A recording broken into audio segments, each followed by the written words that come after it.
Nobody gave you a manual for this. Nobody sat you down and said, "Here is what grief actually looks like. Here is what it actually feels like. Here is what it will do to your mornings and your appetite and your ability to answer a simple question like, 'How are you doing?'" Nobody told you the truth about grief. So today, that is exactly what we are going to do. Not to frighten you, not to make it harder, but because knowing the truth about what you are walking through makes you less afraid of it, and you deserve to be less afraid. The first thing nobody tells you is that grief is not a straight line. You have probably heard of the 5 stages of grief: denial, anger, bargaining, depression, acceptance. And somewhere along the way, someone gave you the impression that you moved through them one by one, in order, like chapters in a book. That is not how it works. Grief moves like weather.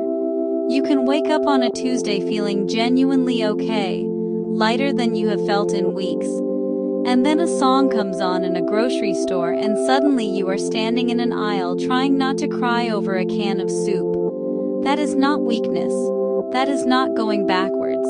That is grief being exactly what it is: unpredictable, non-linear, and completely valid. Good days do not mean you are over it. Hard days do not mean you are failing. They just mean you are human and you are feeling everything the way humans were always meant to feel things, fully. The second thing nobody tells you is that grief lives in your body, not just your mind. You might feel it as exhaustion that no amount of sleep fixes. You might feel it as a heaviness in your chest that sits there quietly like something you swallowed that never quite went down. You might feel it as a strange disconnection, like you are watching your own life from somewhere slightly outside of it. You might lose your appetite, or find yourself eating when you are not hungry at all. You might forget things, lose track of time, start a sentence and forget where you were going with it. This is your body carrying something heavy. This is not you falling apart. This is you doing the incredibly hard work of processing something real. And your body is working overtime to help you get through it. Be gentle with it. It is doing its best. And so are you. The third thing nobody tells you, and this one is important, is that grief does not only come from death. We have been taught to save our grief for the biggest losses, for funerals and hospital rooms and tragedy with a capital T. But grief shows up for so much more than that. Grief shows up when a friendship quietly ends and there is no argument, no explanation, just a slow and painful fading of someone who used to be everything. Grief shows up when a relationship ends, even one that needed to end, even one that you chose to leave. Loss is still loss, even when leaving was the right thing. Grief shows up when you lose a job that gave you your sense of purpose, when you move away from a place that felt like home, when your children grow up and need you differently, when your body changes and you grieve the version of yourself you used to live inside. Grief shows up when a dream dies quietly, without anyone noticing. These losses are real. They deserve to be honored. You do not need anyone's permission to grieve something that mattered to you. If it mattered, it is worth grieving. The fourth thing nobody tells you is how lonely grief is.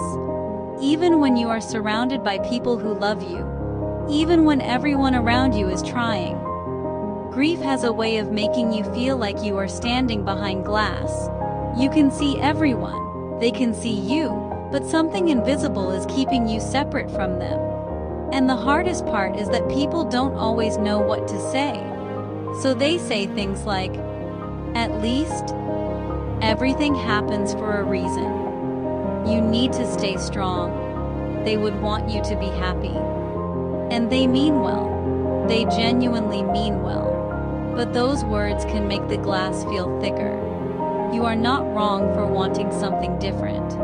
You are not ungrateful for needing more. Sometimes what we need is not answers or silver linings. Sometimes we just need someone to sit with us in the hard part. So what actually helps? Not the things we are told will help.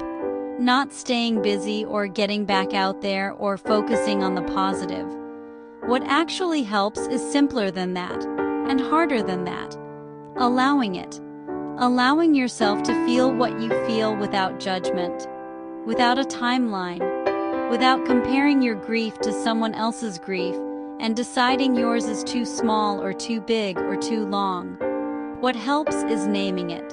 Saying, even just to yourself, I am grieving this. This loss is real. I am allowed to feel this. What helps is one small thing each day. Not a grand gesture toward healing. Just one tiny step. One glass of water. One walk around the block. One honest conversation. One moment of sitting quietly without reaching for distraction. Nobody told you the truth about grief because most people are still learning it themselves. We are all just walking each other through something we were never fully prepared for. But here is what I know to be true. Grief is not the enemy. Grief is love, with nowhere left to go. And that love does not disappear. It transforms, slowly, quietly, in ways you cannot always see yet. You are in the middle of that transformation right now, and the middle is always the hardest part. It is also where all the important work happens, so keep going. One day at a time, one small step at a time, one honest moment at a time. We will be here every single day, walking alongside you. You are not alone. You never have to be alone in this. Rest now if you need to. Tomorrow we show up again, together.